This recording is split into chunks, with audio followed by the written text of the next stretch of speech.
गुरु बैठो बैठो गुरु.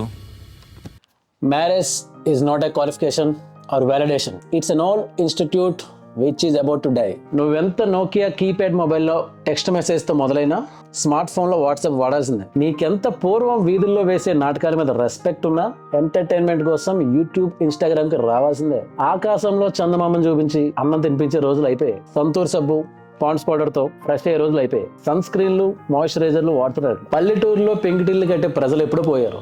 స్లాబ్ వేసి ఫ్లోర్లు ఎత్తున్నారు. ఉమ్మడి కుటుంబం అనే కాన్సెప్ట్ కి నువ్వు పుట్టక ముందే గుమ్మడికే కొట్టేశారు. ఒకరికి వినిపించాలంటే ఉత్తరం, కనిపించాలంటే కలవడం రోజుల నుంచి వీడియో కాల్లో విషెస్ చేసే రోజులకు వచ్చేసాం. ఈ ఉత్తరాలు, వీధి నాటకాలు, పెంకుటిల్లులు, ఉమ్మడి కుటుంబాలు నీకెంత నచ్చినా మార్కెట్ లో దొరకవు, మెమరీస్ లో మాత్రమే ఉంటాయి. ఇంకా అర్థం కాలేదా గురు? అన్ని అప్డేట్ అయిపోతున్నాయి, మనం కూడా అవ్వాలి. మా రోజుల్లో అనడం ఆపేసి ఆ రోజుల్లో అనగలిగితేనే సర్వైవ్ అవుతావు. ఇక్కడ ఇన్ని మారుతున్నప్పుడు పెళ్లి అనే కాన్సెప్ట్ ఎందుకు మారకూడదు అనుకుంటున్నావు? నీ మైండ్ అనే ప్లే స్టోర్ లోకి వెళ్ళి అప్డేట్ మీద క్లిక్ చేయి. రీల్స్ రన్ అవుతున్నాయి ఇక్కడ. నువ్వు ఇంకా సీడీ పెట్టుకుని సినిమా చూస్తానంటే పని అవ్వదు. 3 ముళ్ళు 7 అడుగులు, శీలం, సంసారం అనే పదాలు వికీపీడియాలో ఎప్పుడో చెరిగిపోయాయి. ఇంకా పాత చింతకాయ పచ్చడి డబ్బాలోంచి బయటరా.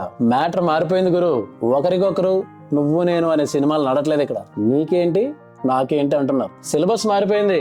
నువ్వు ఇంకా అదే పాత టెక్స్ట్ బుక్ ని పట్టుకుని కూర్చుంటే ఫెయిల్ అవుతావు. ఈ రోజుల్లో 1,00,000 ఆశలు, కోటి కోరికలతో పెళ్లిళ్ళు చేసుకున్న కాపురాలన్నీ కోర్టు మెట్లే ఎక్కుతాయి.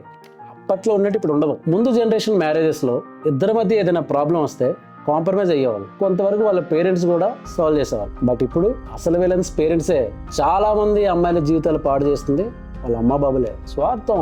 పెళ్లికి ముందు అవస్థలు చూస్తున్నారు, పెళ్లి తర్వాత లోపాలు చూస్తున్నారు. ఏదైనా గొడవ జరిగిందా వచ్చే పర్లేదు ఇంకా పెళ్లి చేస్తా ఉంటున్నారే కానీ ప్రాబ్లమ్ సాల్వ్ చేయట్లేదు. కొడుకుని కట్నంకి, కూతుర్ని ప్యాకేజ్కి అమ్మేసి వ్యాపారం చేస్తున్నారు ఇక్కడ. ఇంకెలా ఎక్స్పెక్ట్ చేస్తున్నావు లైఫ్ లాంగ్ అని? ఇన్ కేస్ పెళ్ళైన తర్వాత అమ్మాయి అందం పోయినా, అబ్బాయి జాబ్ పోయినా అంతే అర్థం చేసుకొని ప్రేమించే వాళ్ళు ఎంతమంది. కొంతమంది అబ్బాయిలు పెళ్లికి ముందు వాళ్ళలో ఉన్న లోపాలను హైడ్ చేసి పెళ్లి చేసుకుని చేతులు దులుపుకుందాం అనుకునే అమ్మాయి జీవితం పాడు చేయడం ఎంతవరకు కరెక్ట్? అసలు ఆపోజిట్ పర్సన్ కోసం ఏం తెలియకుండా జస్ట్ కంఫర్ట్ చూసుకొని పెళ్లి చేసుకొని పెళ్లి అయిన తర్వాత మనసు కోసం ఆలోచించే అమ్మాయిలు మిమ్మల్ని ఎవరు మోసం చేస్తున్నారు? మీరే. మన పేరెంట్స్ ఏం కాలజ్ఞానులు కాదు, అన్ని పర్ఫెక్ట్ గా చూసి పెళ్లి చేయడానికి. 7 తరాలు ముందు 7 తరాలు వెనక చూసి పెళ్లిళ్ళు చేసే రోజులు ఎప్పుడో పోయాయి. ఏడాది ఆస్తులు ఉన్నాయని చూసి చేస్తున్నారు ఇప్పుడు. తర్వాత ఏం తేడా జరిగినా సరే జీవితాంతం బాధపడాల్సింది నువ్వే. సింపుల్. నీ లైఫ్ నీకు క్లారిటీ ఉండాలి కదా, ఎవరితో ఉండాలి ఏంటి అని. వీటికి మించి ఇప్పుడున్న ట్రెండ్ లో ఎవరి కోసం ఎవరిని చంపేస్తున్నారో అర్థం కావట్లేదు. నువ్వు ఒప్పుకున్నా ఒప్పుకోకపోయినా మరికొద్ది రోజుల్లో ఈ మ్యారేజ్ సిస్టమ్ అనేది కంప్లీట్ గా పోతుంది. ఎవరి ఫ్రీడమ్ వాళ్ళకి కావాలి. ఇక్కడ బౌండరీస్ అన్ని చెరిగిపోయాయి. ఇన్ఫాక్ట్ ఒక రకంగా ఇది మంచిదే. సో ఎంత టైం అయినా పర్వాలేదు, ఇద్దరిలో friendliness, mutual respect, commitment, compromise, responsibilities ఉంటేనే పెళ్లిళ్ళు చేసుకుంటాం. ఇన్ఫాక్ట్ ఇవి ఈ రోజుల్లో ఎక్కడ కనిపించవు, మ్యూజియంలో మాత్రమే ఉంటాయి. సో ఒకరిని మోసం చేయొద్దు, మోసపోవద్దు. ఫ్యూచర్ లో ఫ్రెండ్షిప్స్ మాత్రమే బాగుంటాయి. ఫ్రెండ్స్ ని బాగా మెయింటైన్ చేసుకో. I don't say choose wisely, I say think wisely. ఇవన్నీ కాదు, నాకు ఎవరెవరు కావాలి, మళ్ళీ అన్ని ఫ్యామిలీ క్రైటీరియాస్ మ్యాచ్ అవ్వాలి. కులం కావాలి, గోత్రం కావాలి, అమ్మాయి దగ్గర కట్నం కావాలి, అబ్బాయి దగ్గర ఆస్తులు కావాలి, మంచి జాబ్ ఉండాలి, దానికి మించిన ప్యాకేజ్ ఉండాలి, ప్రీ వెడ్డింగ్ షూట్ లో లక్షలు ఖర్చు పెట్టాలి. నిజంగా వీళ్ళిద్దరు కలయిక దేవదేవతల రాత అన్నట్టు ఒక ఆర్టిఫిషియల్ డ్యూయట్ సాంగ్ వేసుకోవాలి. సినిమాల్లో కూడా హీరో హీరోయిన్ లవ్ చేసుకున్న తర్వాతే సాంగ్ వేస్తారు. కానీ ఇక్కడ అలా కాదు గురు. యాక్టింగే, ఎక్స్ప్రెషన్స్ ఉండవు. నీ దగ్గర ఏముందని చూస్ చేసుకోవడం తప్ప నీలో ఏముందని చూడు. వీటన్నిటికి మించిన ఎక్స్పెక్టేషన్స్ గురు. ఇంకా డ్రామా షురు. కొద్ది రోజులు కట్ చేస్తే సీన్ మారిపోద్ది. అప్పుడు మొదలవుతాయి అమ్మాయి పుట్టింట్లో కథలు, అబ్బాయి బార్లో బాధలు.